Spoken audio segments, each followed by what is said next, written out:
Alright, so this is my episode 4 of my vlog, and I'm at my office today. I'm recording on my iPad, so you're going to see my eyes do a little bit of this because I explained it in my vlog number 2 that the iPad's camera is on the far left side, so can't really see myself speaking and whatnot, but that's okay. That's what I'm doing. I also am adding a little chill music behind me, a little motivational and uplifting, inspiring music, just as an added touch. So thought that would be cool. So it's Saturday. It's July 21st.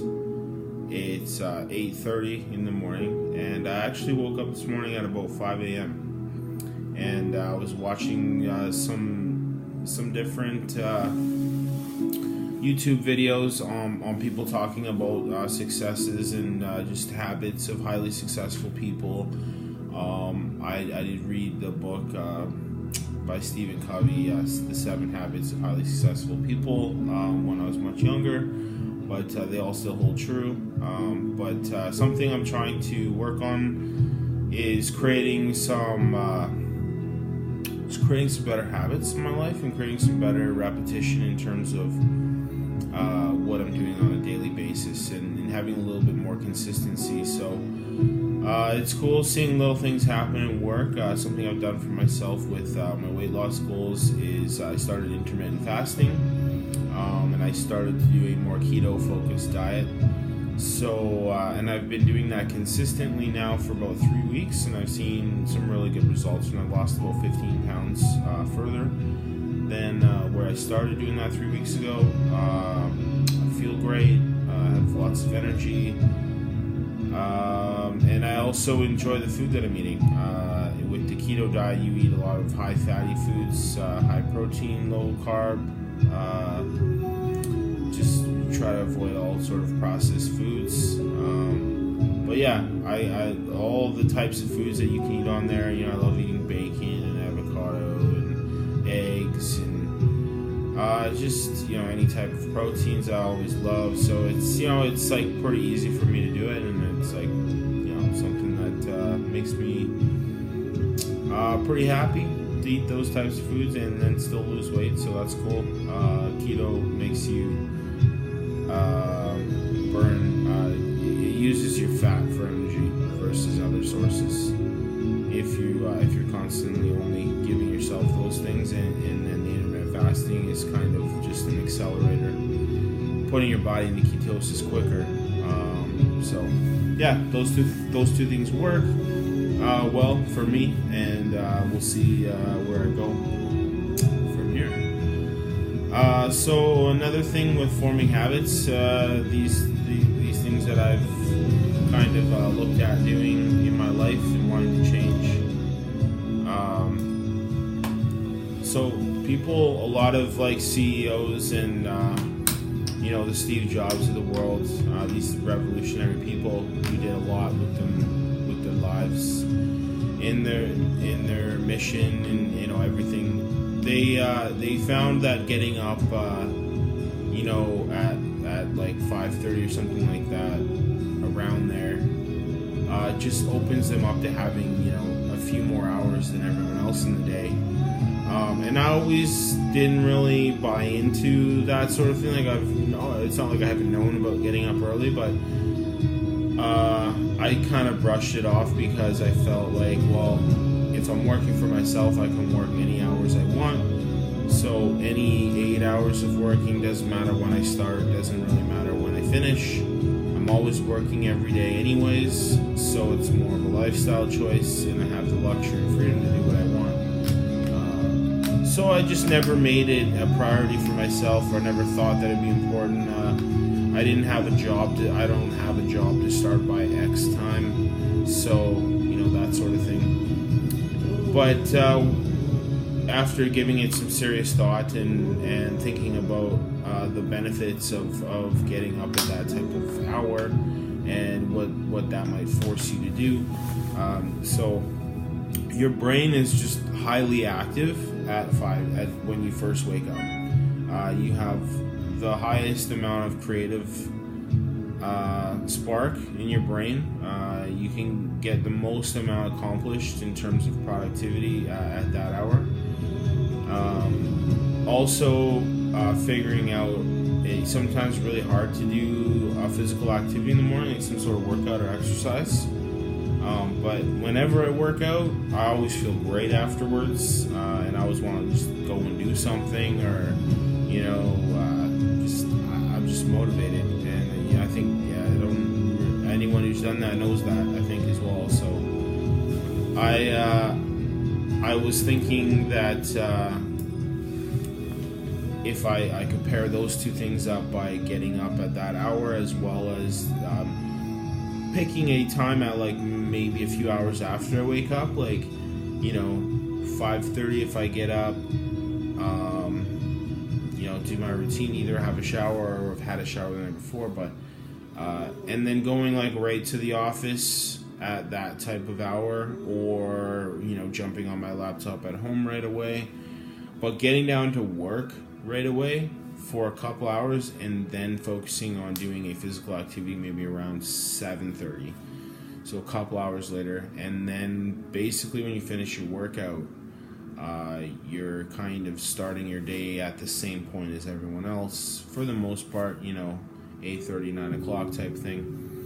So you will have gotten in 2 hours of work, and you'll have gotten in an hour of physical activity or workout or whatever, and then you'll be ready to put in your second kind of stint. And I'd like, depending on what I'm doing and working on, I'd like to be able to work for at least another 4 to 6 hours until taking a break, and then take a lunch break, and then after lunch maybe put in another 2 hours of work, and then call it a day.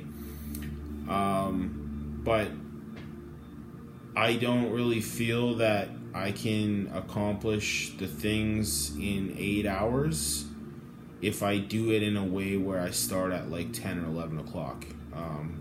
Because all of my physical activities are kind of sporadically throughout the day, usually midday if I'm playing hockey, or if I want to play squash with someone in the middle of the day, or early evening. And there's all sorts of distractions that happen once kind of the world's awake and everyone's doing things, and people are messaging, and people are Skyping, and there's just, it's harder to accomplish that 8 hours of work, or even 6 hours of work during those hours. And the second thing that I kind of really resonated with me from my learnings and some watching some of these videos of people doing this is when you're trying to like accomplish things at night, you're just so foggy, and you just don't have the same thing you have when you wake up in the morning.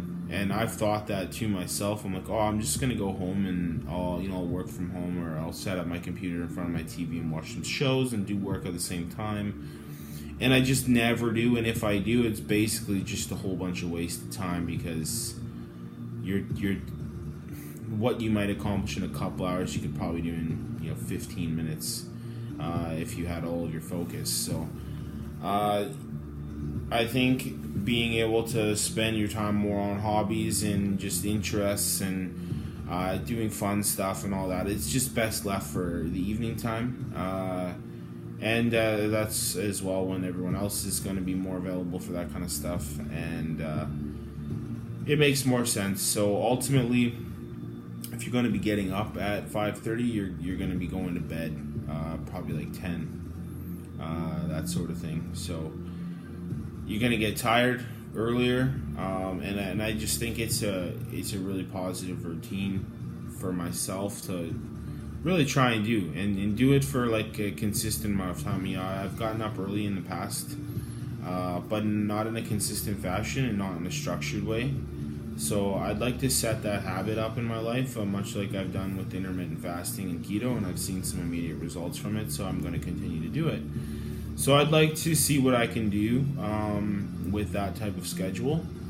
I'd also really like to consistently do a physical activity or workout type thing in the morning. I'm very, very active, and I've been doing tons of activities, but I just want to see the results of doing that in the morning consistently every day, for a few weeks period. And I don't know the exact time or dates, but forming habits takes about 3 weeks from just is a generic thing that in my understanding. So I don't know, I'm not a psychologist or anything like that, but I just think that's what I think it is. So I would like to see what the results could be and see how I feel and see what I can accomplish during those hours, and I think it'd be very productive for me to do that. And I also think that doing the physical activity is going to really help to do that. And it's going to also help with my weight loss goals. It's going to help with getting me into the really the shape that I really want to be in. I'm trying to get to basically the apex of my entire life. Right now I'm kind of at getting very close to maybe the best shape I've been in.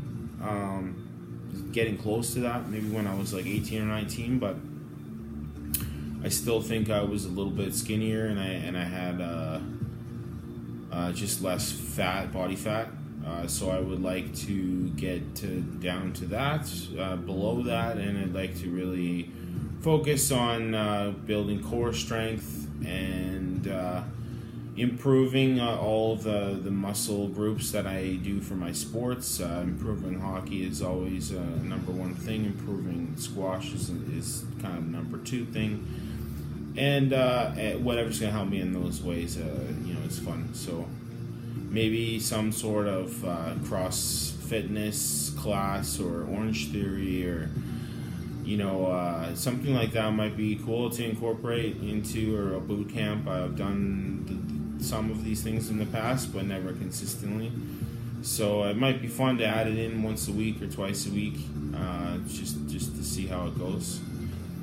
So I'm thinking about doing that as well. So that's all I really got for today. I'm on week 3 or 4 since starting my vlog, and I had just random conversations with people, and one of the people who I keep in touch with just mentioned to me, they're like, "Oh, your latest vlog, your number 3, it seemed like you're different, and she said, not in a positive way, not in a negative way, just, you seem different. And so it's not, you take that comment for what it is, and it's like, yeah, I agree.